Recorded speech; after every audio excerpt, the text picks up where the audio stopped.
কীর্তি তালাক দিতে চাচ্ছে বরুণকে। অন্যদিকে অভয়ের সাথে সিয়াকে নিয়ে ওই পুলিশ ইন্সপেক্টরের তুমুল দ্বন্দ্ব। হ্যালো গাইস, কি অবস্থা সবার? আশা করি প্রত্যেকে আপনারা অনেক ভালো আছেন।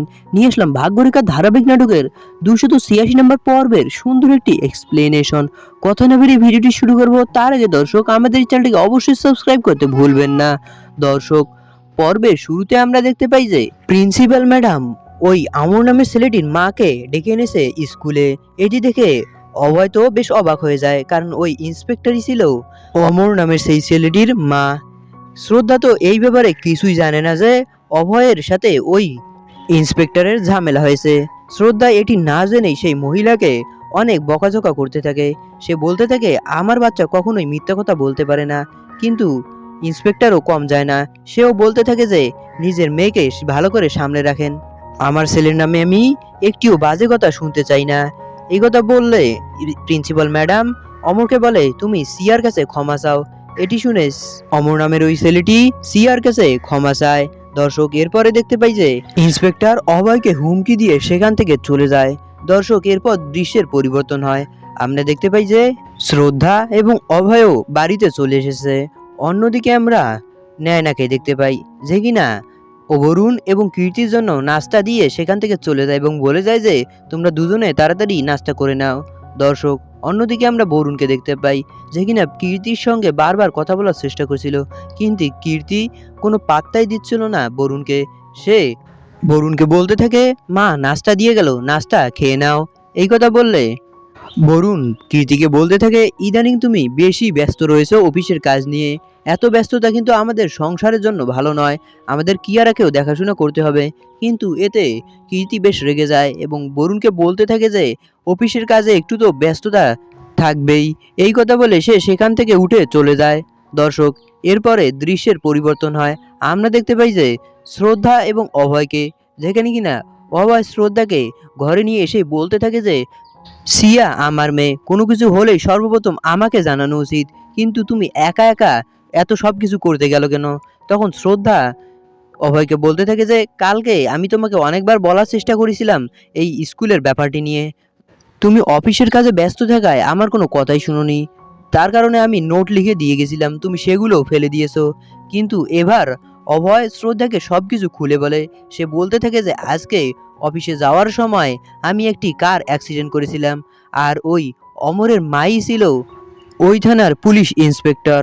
ঠিক তখনই সেখানে দরজায় নক করে সোনিয়া এসে উপস্থিত হয় এবং সোনিয়া অভয়কে বলতে থাকে যে সকালে যে মিটিংটি হওয়ার কথা ছিল সেই ক্লায়েন্ট মিটিং করার জন্য রাজি হয়, আমি তাকে বাড়িতে আসতে বলেছি।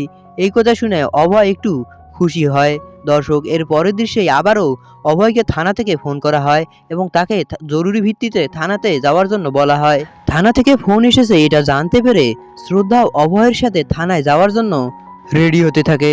তখন অভয় বলতে থাকে যে এমনি তুমি যে কাণ্ড করে এসেছো তোমাকে আর থানায় যেতে হবে না।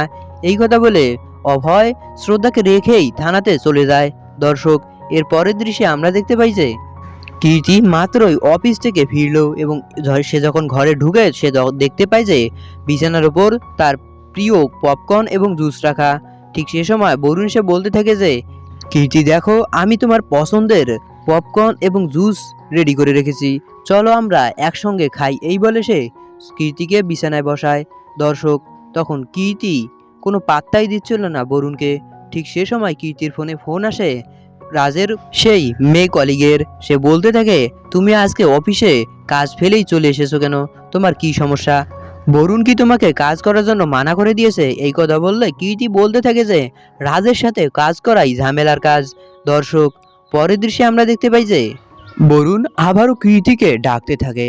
এবার কীর্তি একেবারে বিরক্ত হয়ে যায় এবং বলতে থাকে আমি আর এখানে থাকবই না। এই বলে সে তার বাপের বাড়িতে চলে যায়। দর্শক, এর পরের দৃশ্যে আমরা দেখতে পাই যে সেই ইন্সপেক্টর থানায় ফোনে কথা বলছিল। সে অভয়কে অনেকক্ষণ ধরেই বেঞ্চে বসিয়ে রেখেছে। সে অভয় বারবার তার সাথে কথা বলার চেষ্টা করলেও সে কোনোভাবেই অভয়কে পাত্তা দিচ্ছিল না। সে তার বান্ধবীর সাথে কথা বলছিল। দর্শক, দৃশ্যের পরিবর্তন হলে আমরা দেখতে পাই যে শ্রদ্ধা অনেক টেনশনে ছিল কারণ অভয়কে নিয়ে।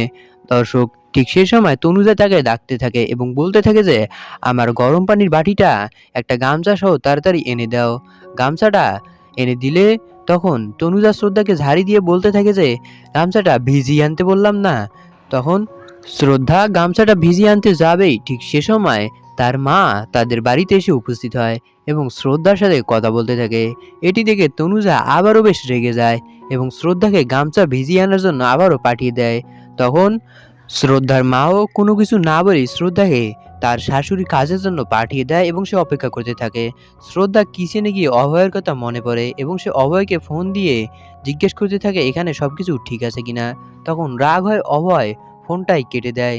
দর্শক, এর পরের দৃশ্যে আমরা দেখতে পাই যে যখন শ্রদ্ধা গামছাটা ভিজিয়ে এনে তার শাশুড়িকে এগিয়ে দেয় তখন সে বলতে থাকে গরম পানিতে ভিজিয়ে আনতে বলেছিলাম আমি। এই কথা বললে সে আবারও চলে যায় গামছাটা ভিজিয়ে আনতে। দর্শক, এর পরের দৃশ্যে আমরা দেখতে পাই যে শ্রদ্ধা তার মায়ের সাথে একটু কথা বলতে ধরে। ঠিক সেই সময় আবারও তনুজা তাকে ডাকতে থাকে। এটি দেখে শ্রদ্ধার মা বিরক্ত হয়ে শ্রদ্ধাকে বলতে থাকে যে থাক, আমি এখন চলে যাচ্ছি, পরে আসবো। এই কথা বললে সে সেখান থেকে চলে যায়। দর্শক, এর পরের দৃশ্যে আমরা দেখতে পাই যে অভয় সেই ইন্সপেক্টরকে বলতে থাকে যে আমার বউ যে কথা আপনাকে বলেছে সেটা আপনার পছন্দ না হলেও সেটাই সত্যি। এই কথা বলে সে ফাইলে সাইন করে সেখান থেকে চলে যায়। তখনও সেই ইন্সপেক্টর বলতে থাকে এর প্রতিশোধ আমি নিয়েই ছাড়বো। এই কথা বললেও অভয় কিছু মনে না করেই সেখান থেকে বাড়ির পথে রওনা হয়। দর্শক, এরপরে দৃশ্যে পরিবর্তন হয়। আমরা দেখতে পাই যে অভয়ের যেই ক্লায়েন্টের সাথে মিটিং হওয়ার কথা ছিল সেই ক্লায়েন্ট তাদের বাড়ির সামনে এসে কীর্তির সাথে ধাক্কা লাগে এবং সে কীর্তিকে বলে যে এটা কি অভয় ত্রিপাঠীর বাড়ি। তখন সেখানে অভয় এসে উপস্থিত হয় এবং অভয়ের সাথে পরিচিত হয় অভয়ের সেই ক্লায়েন্ট এবং সেই ক্লায়েন্টকে স্বাগতম জানিয়ে তার বাড়ির ভিতরে নিয়ে যায় এবং ধীরে ধীরে পরিবারের সবার সঙ্গে এক এক করে পরিচয় করিয়ে দিতে থাকে অভয় সেই ক্লায়েন্টের। সে আমেরিকা থেকে এসেছিল। এটি শুনে তনুজা সেই ক্লায়েন্টকে বলতে থাকে যে তোমাকে দেখে অনেক ভালো লাগছে, তুমি আমেরিকায় থাকা সত্ত্বেও সুন্দর করে শাড়ি পরেছো, এই জিনিসটি আমার খুবই ভালো লেগেছে। দর্শক, এরপর আরতি সেই ক্লায়েন্টকে জুস এনে দেয় এবং অভয় শ্রদ্ধাকে একদিকে ডেকে নিয়ে যে বলতে থাকে যে খাবারের ব্যবস্থা করেছো তো। তখন শ্রদ্ধা অভয়কে বলতে থাকে যে আমি তার জন্য দেশীয় সভ্যদের খাবারই রান্না করেছি। এটি শুনে অভয় বেশ রেগে যায় এবং বলতে থাকে যে আমি এখনই খাবার অর্ডার করিয়ে নিচ্ছি। দর্শক, এরপর দৃশ্যের পরিবর্তন হয়। আমরা দেখতে পাই যে কীর্তি বাড়ি ছেড়ে চলে যাচ্ছে। তাকে জিজ্ঞেস করলে সে বলতে থাকে যে আমি বরুণকে চিরদিনের জন্য তালাক দিচ্ছি। এই কথা শুনে পরিবারের সবাই তো বেশ অবাক হয়ে যায়। তো দর্শক, আপনাদের কি মনে হয় এর পরের দৃশ্যে কি হতে চলেছে তা দেখতে হলে আমাদের এই চ্যানেলটিকে সাবস্ক্রাইব করুন সবার আগে ভিডিওটি পেতে চাইলে। এতক্ষণ আমাদের সাথে থাকার জন্য অসংখ্য ধন্যবাদ।